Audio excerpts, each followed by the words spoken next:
Nous sommes arrivés dans un endroit vraiment unique, la ville la plus haute et le chef-lieu de district d'Ukraine, Rakiv. C'est ici que se trouve la plus grande différence de hauteur entre la rue basse et la rue haute. La rue la plus basse se situe à une altitude de 400 mètres et la plus haute est à une altitude de 1200 mètres au-dessus du niveau de la mer. C'est ici que nous commençons à découvrir le peuple le plus célèbre des Carpates, les Hutsuls. Et nous ne commençons pas par le début, ni par la fin, mais par le centre. Et pas par le centre d'une région montagneuse, mais par le centre de toute l'Europe. En fait, un symbole si discret de loin, au bord de la route, on ne pourrait jamais dire que c'est un endroit emblématique pour toute l'Europe.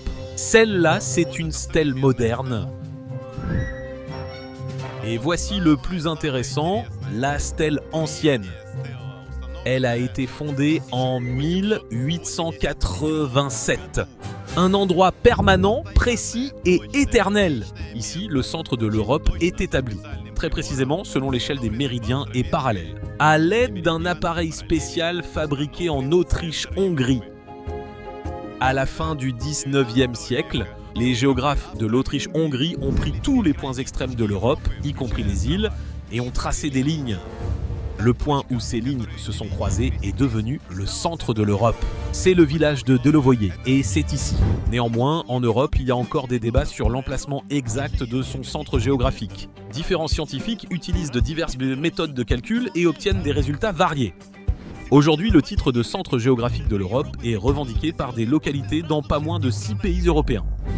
Mais le centre ukrainien a une particularité intéressante.